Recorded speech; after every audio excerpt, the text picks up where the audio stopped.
looking for you something, ain't no chit-chat. Better stay up out the way, don't get your shit splat.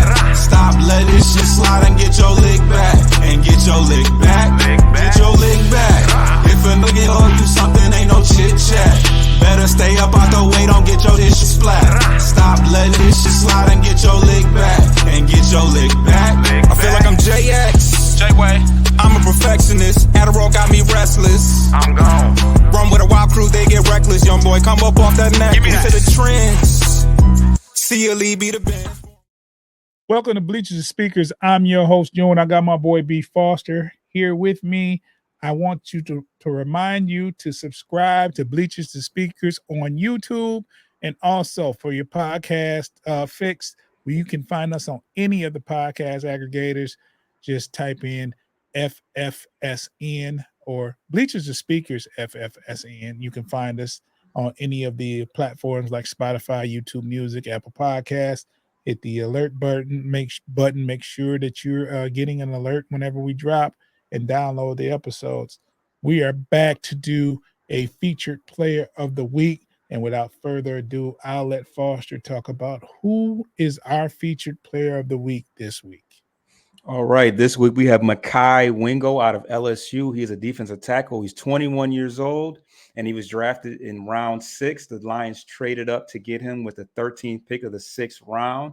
And he was rewarded his final year at LSU with the number 18 jersey, which is an award given to the player that displays good characteristics as a teammate.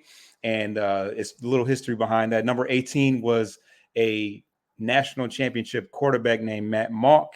And at some point decided they wanted to make that an award. And so one person every year gets to wear that number 18 jersey. And he wore it his junior year, which is the year that he committed for the draft. But he was the 7th ranked defensive tackle. He ran a 4.85 40, and he put up 25 reps under the bench. And as far as his college career, he started at Mizzou in 2021. He played 12 games, had 27 tackles, 2 tackles for a loss, 1 sack, and 1 pick six. And then 2 pass breakups as well. But, very impressive for a defensive tackle, freshman defensive tackle at that. In 2022, he was 2nd team All SEC. He played in 14 games, 13 starts with 46 tackles, 6 tackles for a loss, 3 sacks, and 4 pass breakups with a forced fumble to go along with that. And then his junior year, in 2023, he only played in 7 games. He had 7 starts. He had 25 tackles, 4.5 sacks. He battled a lower body injury, which caused him to miss the end of the year. And I think that's one of the reasons why his projected draft slot was in the 4th round, kind of based upon his performance overall. But I think he fell due to the fact that he did have that injury and didn't have a lot of production in his final year. He is described as compact and powerful with the ability to separate and play off lateral blocks quickly. This is a guy that, like I said, is only 6 foot and 284 pounds. So he is limited as far as his length, his height, and size, especially for somebody that plays on the interior. As far as his strengths, he hustles to beat blockers to the spot. He uses his hands and power to work across lateral blocks.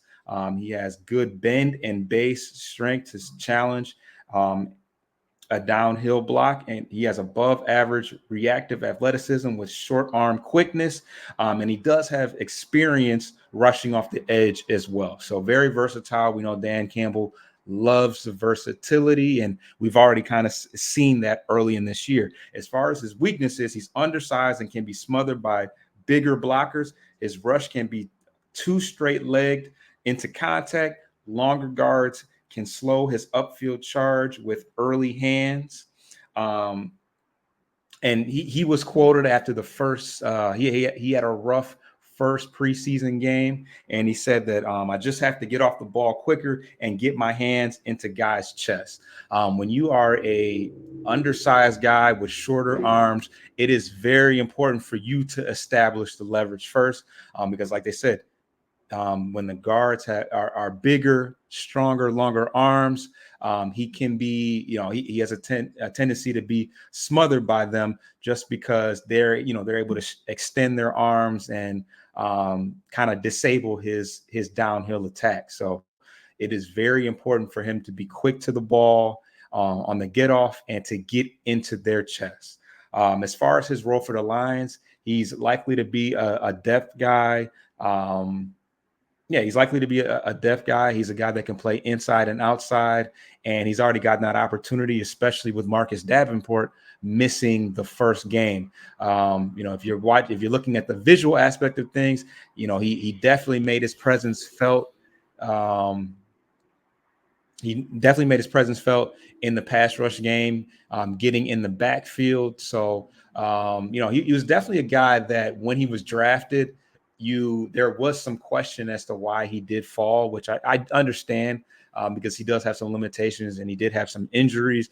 But I think that he is going to be a factor. We're going to get to see him play throughout the year, and it'll be we'll see how he fares. But a team that was very anxious to solidify, depth on a defensive line.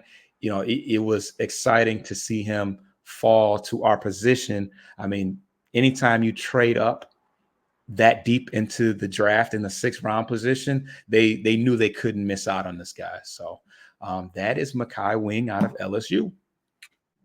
I like what he brings to the table. Him playing, getting some opportunities early will definitely help in his maturation.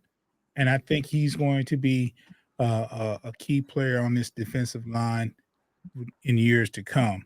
It would be very, very nice if they can develop him as a edge rusher, more so as the inside person, because we need all the edge rushers we can get to spell Hutch or to play opposite of Hutch. So I think that'll be dope, and I think he's a good guy to have on your team, and he's a steal to get him that late in the draft. That about do it. Thank you, Foster, for your research. Another feature player of the week, and if you want to look at more of the feature player of the week, Foster not only does football, he does basketball, and he does baseball, and you can find all that on Bleachers to Speakers YouTube channel.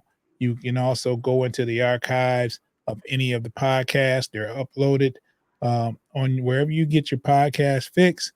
They're up there. So if we've done a player profile, it's on both YouTube and any of the podcast aggregators.